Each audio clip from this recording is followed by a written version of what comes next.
Hello everyone, this is me Naumita और आप सभी का नौमिता टू डू लर्निंग में स्वागत है। दोस्तों, आज का वीडियो में हम लोग देखने वाले हैं सोर्सेस ऑफ इंडियन कॉन्स्टिट्यूशन।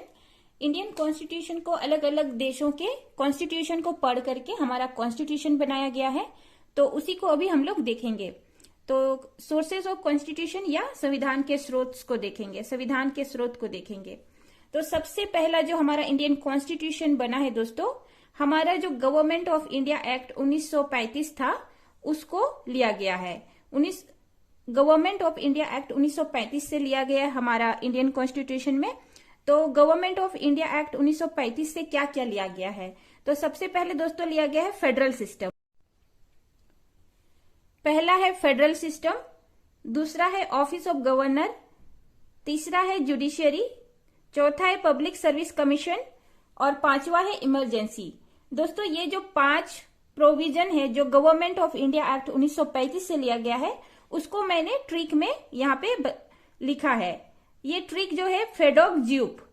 दोस्तों, ये जो फेडोक ज्यूप है, फेड से फेडरल सिस्टम, ओजी से ऑफिस ऑफ गवर्नर, जेयू से जुडिशियरी, पी से पब्लिक सर्विस कमीशन और ई से इमरजेंसी। एक बार में तो नहीं समझ में आएगा दोस्तों, इसको 2-3 बार अगर देख लीजिएगा तो फिर इजी हो जाएगा।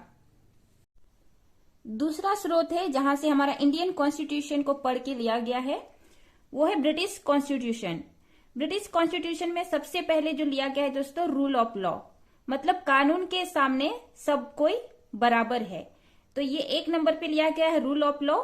जैसे ही कानून के सामने सब कोई बराबर है दोस्तों, तो लोगों को मिला हुआ है प्रीरोगेटिव रेट्स, मतलब एक विशेष तरह का अधिकार। जब लोगों का फंडामेंटल राइट्स हनन होता है तो डायरेक्टली ये सुप्रीम कोर्ट में जा सकते हैं। तो ये दोनों दोस्तों ये कनेक्टेड है। रूल ऑफ लॉ, कानून के सामने सब बराबर है, और प्रीरोगेटिव रेट्स, जो लोगों का अधिकार। तो ये दोनों एक साथ समझ लीजिए, जो कि ब्रिटेन से लिया गया है, ब्रिटिश कॉन्स्टिट्यूशन से लिया गया है। और तीसरा जो है दोस्तों, सिंगल सिटीजनशिप। इसको याद कर लीजिएगा, सिंगल सिटीजनशिप। चौथा है पार्लियामेंट्री सिस्टम।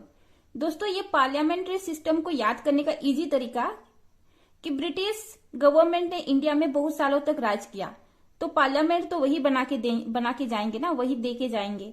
तो ये पार्लियामेंट्री सिस्टम, और ये पार्लियामेंट्री सिस्टम जो है, ये जो 4 प्रोविजन है, ये पूरी तरह पार्लियामेंट्री सिस्टम को रिप्रेजेंट करते हैं। लेजिस्लेटिव प्रोसीड्यूर, कोई भी कानून बनते हैं, पार्लियामेंट्री जो लेजिस्लेटिव प्रोसीड्यूर लोकसभा राज्यसभा से होके गुजरता है। कैबिनेट सिस्टम, प्राइम मिनिस्टर के अंडर में कैबिनेट मंत्री जो होते हैं।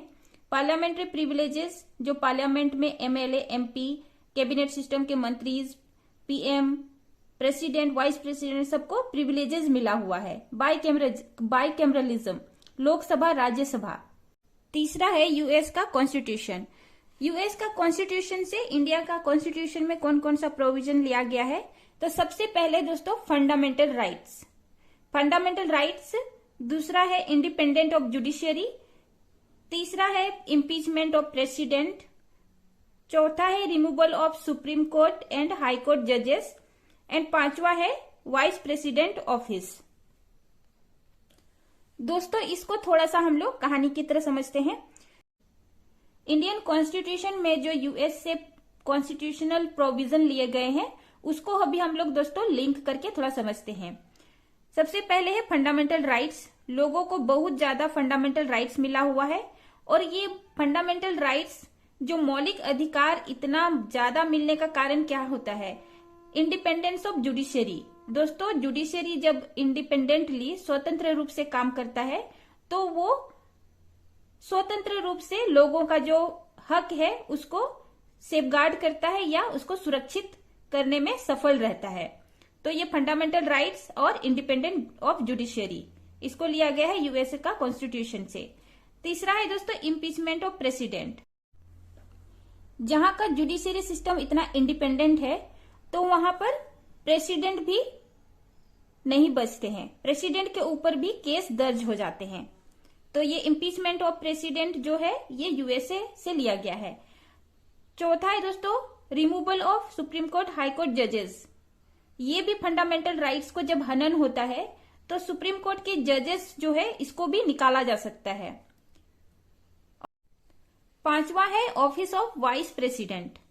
दोस्तों जब प्रेसिडेंट अब्सेंट रहते हैं किसी रीजन से, तो प्रेसिडेंट का जो काम है वाइस प्रेसिडेंट संभालते हैं।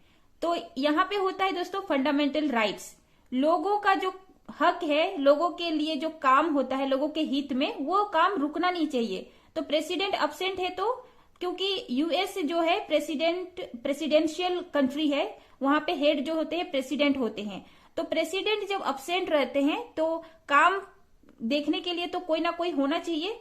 तो ऑफिस ऑफ वाइस प्रेसिडेंट जो है ये यूएसए का प्रोविजन है। अभी हम लोग देखते हैं आयरलैंड यानी आयरिश कॉन्स्टिट्यूशन से क्या क्या हमारे कॉन्स्टिट्यूशन में लाया गया है। तो ये 4th नंबर पे है दोस्तों। आयरिश जो कॉन्स्टिट्यूशन है वहां से लाया गया है directive principle of state policy, nomination of members of Rajya Sabha और प्रेसिडेंट इलेक्शन मेथड। दोस्तों ये जो सारा 3 जो आयरिश कॉन्स्टिट्यूशन से लाया गया है ये सारा स्टेट के बारे में बात करता है। ये जो directive principle of state policy DPSP, ये स्टेट के बारे में बात करता है, स्टेट को कैसा होना चाहिए। वैसा ही दोस्तों ये nomination of member of Rajya Sabha, ये राज्यसभा में जो मेंबर्स होते हैं अलग अलग स्टेट के अलग अलग मेंबर्स होते हैं। जैसा स्टेट है छोटा या बड़ा, उसी के हिसाब से मेंबर्स होते हैं राज्यसभा में। तो ये भी स्टेट से रिलेटेड हो गया। तीसरा है दोस्तों प्रेसिडेंट इलेक्शन मेथड, ये भी स्टेट से ही रिलेटेड हो गया, क्योंकि प्रेसिडेंट इलेक्शन में हमारा स्टेट सेंटर के साथ साथ स्टेट भी पार्टिसिपेट करते हैं। दोस्तों ये जो 3 जो प्रोविजन है, ये सारा 3 प्रोविजन स्टेट से कनेक्टेड है, तो हम इसको इजीली याद कर सकते हैं। आगे हम लोग देखते हैं कनाडा से या कैनेडियन कॉन्स्टिट्यूशन से कौन कौन सा प्रोविजन हमें हमारा कॉन्स्टिट्यूशन में लिया गया है। दोस्तों तो सबसे पहला है फेडरेशन ऑफ स्ट्रॉन्ग सेंटर, दूसरा है रेसिड्यू पावर इन सेंटर, मतलब कि विशिष्ट शक्ति सेंटर को मिला हुआ है। तीसरा है governor appointed by centre, centre के द्वारा गवर्नर अपॉइंट किया जाता है। और चौथा है सुप्रीम कोर्ट एडवाइजरी जुरिडिक्शन। दोस्तों इसको हम लोग ऐसे समझते हैं, कनाडा का जो कॉन्स्टिट्यूशन है वहां से लिया गया है फेडरेशन सिस्टम। फेडरेशन सिस्टम मतलब होता है एक सेंटर होता है, उसी के साथ साथ सारा जो स्टेट्स है दोस्तों ये सारे जुड़े हुए होते हैं, और ये सेंटर बहुत स्ट्रांग होते हैं, उसी के साथ साथ सारा स्टेट जुड़ा हुआ होता है। दोस्तों ये जो फेडरल सिस्टम है, फेडरल सिस्टम हमारा कॉन्स्टिट्यूशन में लिया गया था गवर्नमेंट ऑफ इंडिया एक्ट 1935 से। फेडरल सिस्टम लिया गया था गवर्नमेंट ऑफ इंडिया एक्ट 1935 से, लेकिन इसका इम्प्लीमेंटेशन कैसा होना चाहिए तो वो लिया गया है कैनेडियन कॉन्स्टिट्यूशन से। मतलब कि federation of strong centre, centre बहुत स्ट्रांग है, उसी के साथ साथ सारा स्टेट जुड़ा हुआ है। और दूसरा है दोस्तों रेसिड्यू पावर। रेसिड्यू पावर मतलब कि जो सेंटर के पास भी पावर होते हैं और स्टेट के पास पावर होता है, लेकिन कुछ कुछ पावर ऐसा होता है जो बचा हुआ रहता है, वो सेंटर उस पर डिसाइड करता है। तीसरा है दोस्तों गवर्नर जो है ये सेंटर के द्वारा अपॉइंट किया जाता है। मतलब ये सेंटर जो है स्ट्रांग होते हैं, इसीलिए ये सारे स्टेट जो होते हैं यहाँ के लिए गवर्नर सेंटर के द्वारा अपॉइंट किए जाते हैं। चौथा है सुप्रीम कोर्ट एडवाइजरी जुरिडिक्शन। मतलब कि जब सेंटर और स्टेट के बीच में मतभेद हो जाते हैं, इश्यूज हो जाते हैं, तो यहाँ पे सुप्रीम कोर्ट आते हैं और वो एडवाइस करते हैं। तो ये सारा चीज जो है सेंटर स्टेट ये सारा कैनेडियन कॉन्स्टिट्यूशन से रिलेटेड है। तो इसको थोड़ा सा लिंक कीजिएगा तो इजीली याद हो जाएगा। आगे देखते हैं ऑस्ट्रेलिया या ऑस्ट्रेलियन कॉन्स्टिट्यूशन से क्या क्या प्रोविजन हमारे कॉन्स्टिट्यूशन में ऐड किए गए हैं। तो पहला है दोस्तों concurrent list. Concurrent list first है। तीसरा है freedom of trade, commerce and intercourse, and third है joint sitting of 2 house. Concurrent list दोस्तों मतलब कि सेंटर और स्टेट ये दोनों के पास अलग अलग सब्जेक्ट है। सेंटर के पास अलग सब्जेक्ट में काम होता है और स्टेट के पास अलग सब्जेक्ट में काम होता है। दोस्तों ये जो कंकरेंट लिस्ट में जो सब्जेक्ट होते हैं, जिस एरिया में काम होता है, ये सेंटर भी इस एरिया में काम कर सकते हैं और स्टेट, ये दोनों मिलके काम करते हैं कंकरेंट एरिया में जो ये कंकरेंट लिस्ट में जो सब्जेक्ट्स होते हैं, तो ये जो कंकरेंट लिस्ट है ये लिया गया है ऑस्ट्रेलियन कॉन्स्टिट्यूशन से। दूसरा है दोस्तों freedom of trade and commerce and intercourse, मतलब कि ट्रेड, कॉमर्स एंड इंटरकोर्स, व्यापार में ध्यान देना कंट्री के साथ, या इनसाइड एंड आउटसाइड ट्रेड, ये लिया गया है ऑस्ट्रेलियन कॉन्स्टिट्यूशन से। तीसरा है joint sitting of two house, parliament में लोकसभा राज्यसभा होता है, और ये लोकसभा और राज्यसभा को कभी कभी किसी मुद्दे को सुलझाने के लिए ज्वाइंट सिटिंग बुलाया जाता है। तो ये ज्वाइंट सिटिंग का जो प्रोविजन है दोस्तों, ये ऑस्ट्रेलियन कॉन्स्टिट्यूशन से लिया गया है। 7 नंबर पे आता है दोस्तों जर्मनी। अगला है जर्मनी। जर्मनी कॉन्स्टिट्यूशन से जो लिया गया है दोस्तों, सस्पेंशन ऑफ फंडामेंटल राइट्स, ये है fundamental rights, suspension of fundamental rights during emergency, emergency के दौरान फंडामेंटल राइट्स का खत्म हो जाना, इसको लिया गया है जर्मनी से। नेक्स्ट है यूएसएसआर, जो अभी के टाइम में रशिया है। तो रशियन कॉन्स्टिट्यूशन से क्या क्या लिया गया है दोस्तों, तो पहला है फंडामेंटल ड्यूटीज, लोगों का क्या क्या ड्यूटीज है उसको लिया गया है, और दूसरा है आइडियल ऑफ जस्टिस, ये आइडियल ऑफ जस्टिस जिसको प्रियम्बल में ऐड किया गया है दोस्तों 42nd कॉन्स्टिट्यूशनल अमेंडमेंट के द्वारा। तो ये आइडियल ऑफ जस्टिस है सोशल, इकोनॉमिक एंड पॉलिटिकल।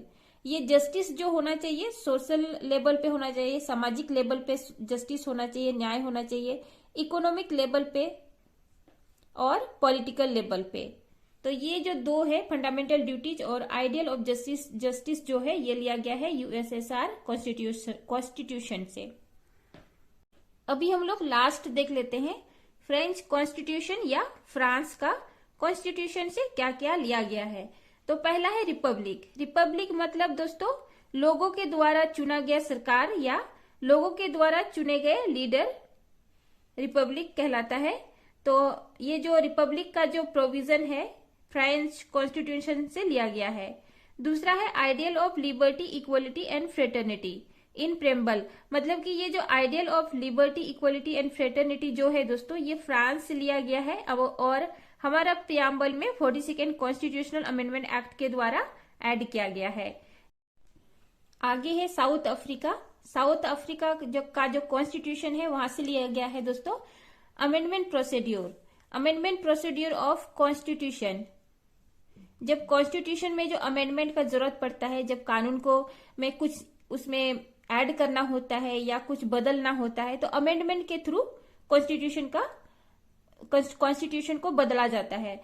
तो ये जो अमेंडमेंट का प्रोसीड्यूर है जो है ये साउथ अफ्रीका से लिया गया है। और नेक्स्ट है election of member of Rajya Sabha. Rajya Sabha के मेंबर का जो इलेक्शन का जो प्रोसीड्यूर है ये लिया गया है साउथ अफ्रीका से।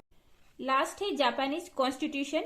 जापान का जो कॉन्स्टिट्यूशन है वहां से लिया गया है दोस्तों प्रोसीड्यूर स्टैब्लिश्ड बाय लॉ, मतलब कुछ भी कानून बन रहा है तो वो जो प्रक्रिया है कानून के द्वारा स्थापित प्रक्रिया द्वारा ही कानून बनेगा।